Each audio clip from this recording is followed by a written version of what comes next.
Hi, my name's Adisa. This is my testimony. So, I come from a family that is kind of together and not together. Like if my mom and dad, when I was younger, decided they got married, but then they also split up. And through my entire childhood, I lived through that. As I continued growing older, I was in a Catholic church. I was baptized in the Catholic church, and I was a Catholic. I went to Catholic schools, learned the prayers, read my Bible, did all that stuff, but there was no sense of relationship, but more of a religion. So I understood the aspect of religion and what it meant. I remember loving to read and just jumping right to the end of the Bible and reading Revelations and seeing the end times. It was very interesting to me, always. And then when I was about 14, we started going to a Pentecostal church, and that's where my salvation experience began. But to kind of start off from there, I was smoking and drinking by the time I was 12, before I started going to church and before I started seeing all these things happening in my life through like listening to music and listening to the way I should be acting. And I thought that that's the way I should be acting. So I was stealing things and drinking, smoking. And then from 12, 13 to 14, I was just constantly high at school. I'd be in school, but I wasn't checked in. There'd be a lot of times I would skip school, once again, smoke. And then when I had that experience, I stopped smoking. I went back to school, and that other temptations were still there in terms of stealing, and I got kicked out of school when I was 15 and ended up at a public school after that because of pretty much I ended up stealing some stuff from people. From there, my salvation was still there, but I dealt with a lot of things personally. Pretty much the lust of the flesh that was in me, that's something that I dealt with in terms of and trying to manage between going to church and also my own lusts. So I remember at one point that I remember hearing a message saying that if you don't, being a Christian is being a Christian. You can't be a Christian and wear a mask. And that resonated to me from where I'm coming from. I was like, man, like I can no longer be this person because I don't want to be that person. Like I was like, there's some things that I had to really figure out in my life. So fast forward to when I was about 19, I was a dropout of college. I started working full time, and the love of money was pretty much all I was thinking about. I had a job that way I made a lot of money, and then during the summer times, I'd start taking up other jobs and got into selling drugs as well, because that's something that I realized that I knew how to do in terms of hustling. That's what they would call me. I was a hustler. I would always find ways to make money. I'd always find ways to expand myself and make more.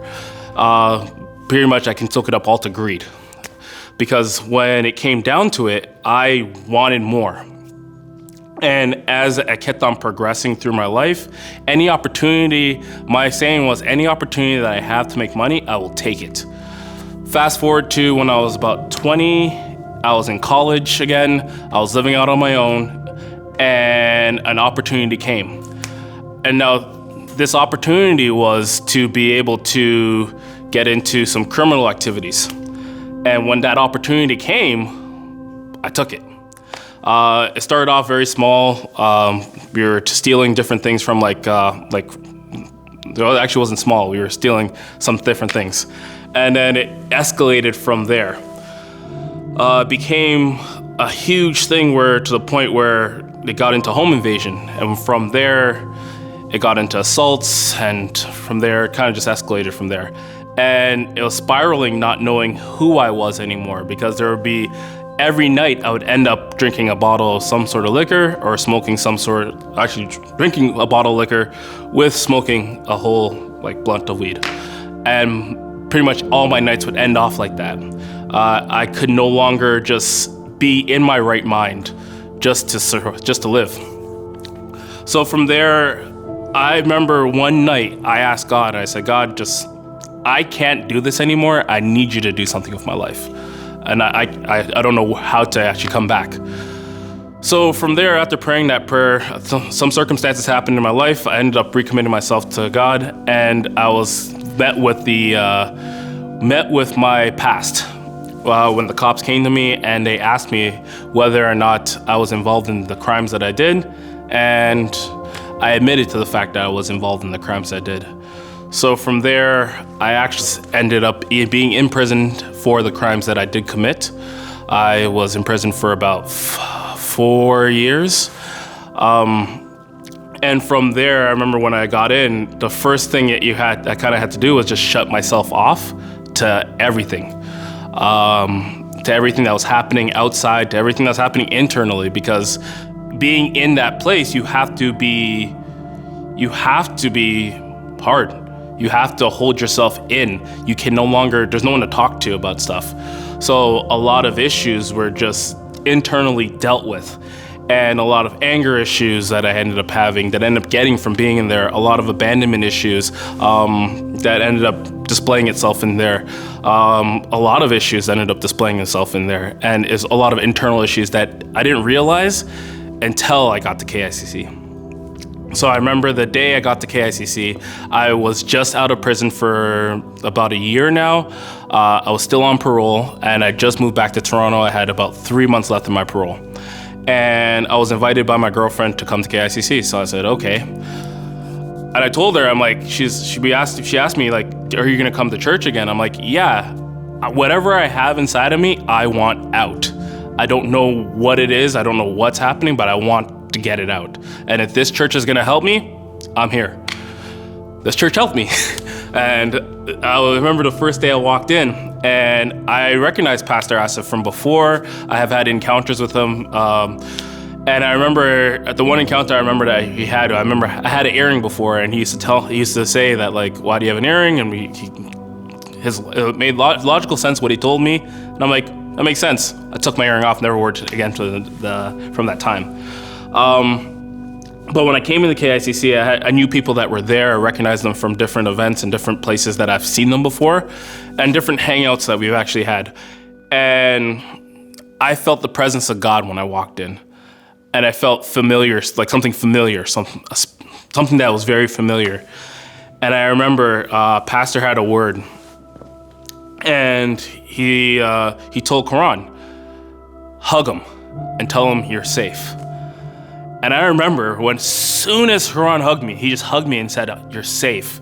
I started bawling, and I haven't bawled I haven't cried like that pretty much since I was younger.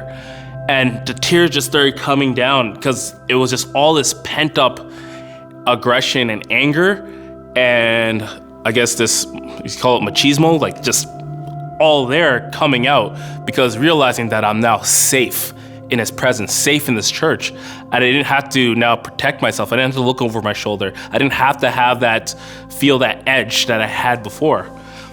And from there, I realized, like, this is where I'm gonna be.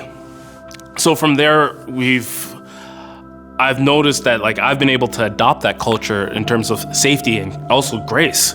Because me, as a person that has done the crimes before, I realized that, like, in order for me to move forward, I had to forgive myself and forgive everyone that was involved in it.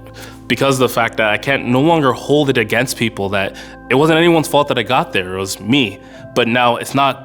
God has already forgiven me, and he's put me up, and he's moved me forward because of that. He's put me forward because of grace. And I realize now grace is such a powerful thing in my life that I teach it to my girls. We teach it in our home. We live by it in our family values. And it's something that through this church that we were able to grow, me and my wife. And I think that was one of the most powerful things. So from there, we looked at, when we came to the church, it was not a matter of if we would be here. It's a matter of we're going every week and we're not going anywhere else. And that was a very powerful moment.